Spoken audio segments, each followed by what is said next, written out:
You know that old negotiation adage? Yeah. The whole whoever speaks first loses thing. All right. Yeah. Classic rule. But, I mean, jumping into an M&A deal, it feels kind of like walking onto a used car lot. The sticker price is already right there on the windshield. The seller already spoke first through their CIN. Exactly. They put the number out there. Right. So where does that actually leave you? Well, today's deep dive into Kevin Goodwin's article, They Set the Ask, You Set the Anchor, is all about dismantling that sticker price. Our mission for you today is to show you exactly why adopting the seller's initial number is a massive trap and how you can fundamentally flip the script on deal pricing. Yeah, and it really starts with basic psychology. Because that CIM number is technically the first figure on the table, buyers automatically just treat it as the anchor. They anchor to it immediately. Exactly. They assume the final price is going to be some variation of that ask. But an ask from a seller isn't an anchor at all. It's a marketing position. A very expensive brochure. Right. It's a best-case scenario of what they want to be true, just dressed up in really professional banking formatting. Wait, but hang on. Pretty much every PE firm I know just applies a standard, 20 or 30% haircut to the CIM and then moves forward. I mean, everyone knows it's inflated. Are you saying that standard industry practice, just knocking down the ask, is actively killing their leverage? It absolutely is. Applying a haircut doesn't invalidate their ask. It actually accidentally legitimizes it. Oh, interesting. How so? Think about it. When you say, hey, I won't pay $10 million, I'll pay $8 million, you are still building your foundation on their fantasy number. The actual anchor, the real center of gravity for the entire deal, isn't set until the buyer puts a number on the LOI. Right. So if you base your LOI on a guessed haircut of a marketing document, you are setting an anchor before you have any real facts. Which really exposes the fatal flaw in standard M&A timelines. The whole sequence runs completely backwards. Utterly backwards. Because buyers are forced to commit to their anchor, the LOI price, before they even get access to the data room. Yeah, you commit first, verify second. Right. It's like signing a binding contract to buy a house based entirely on those heavily edited wide-angle Zillow photos. The ones that make the rooms look massive. Exactly. And you only get to check the foundation after you've put down a massive non-refundable deposit. So if buyers are just guessing with these haircuts, they must be getting burned once they actually look under the hood in exclusivity. Oh, the fallout is massive. I mean, look at Axial's 2025 Dead Deal Report. They analyzed 75 broken LOIs in the lower middle market. 75?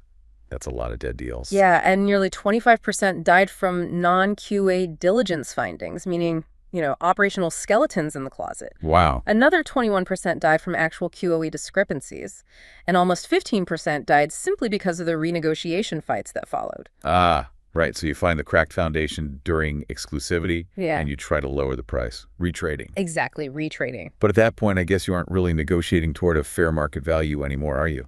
No, you're fighting against your own opening position. You set the anchor at $8 million, and now you have to convince the seller why you're taking money out of their pocket. That strips away your leverage. It creates immediate hostility. So the only way out of this trap is pulling diligence forward. You have to test those operational assumptions before signing the LOI. You have to. But let's be real here for a second. An experienced listener is probably thinking, look, a broker is never going to let me interview the VP of sales or the warehouse manager before an LOI is signed. Never. So how do you actually do this? Now, the gatekeepers will absolutely block direct access to employees.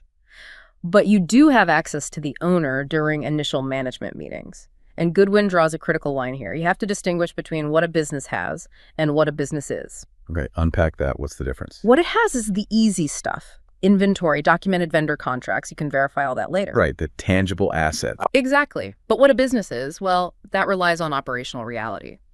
Unwritten terms with suppliers. A massive client account held together purely by the founder's golf buddy. You interrogate that during the management meetings.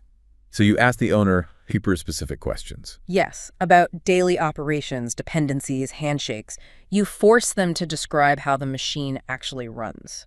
I see. So you're trying to figure out if you're buying a self-sustaining machine or just buying the wizard who secretly pulls all the levers behind the curtain. Exactly. And once the owner admits that their highest margin product relies on, say, an undocumented handshake with a supplier they've known for 20 years, you use their own operational narrative to set your LOI price. You base your anchor on their words, not their CIM. Precisely. Because if your anchor is built on their own admissions about risk, you don't have to claw back the price later. You aren't moving the goalposts in exclusivity. You're just pointing out that the goalposts are exactly where the seller planted them. Right. By anchoring on operational truth, you prevent the deal from being built on sand. Accepting the seller's starting premise strips your leverage, but using their operational reality as your foundation gives you total control. It fundamentally changes the game from guessing to verifying. Well, as you digest the strategy of testing assumptions before writing down a number, I want to leave you with a final thought to mull over.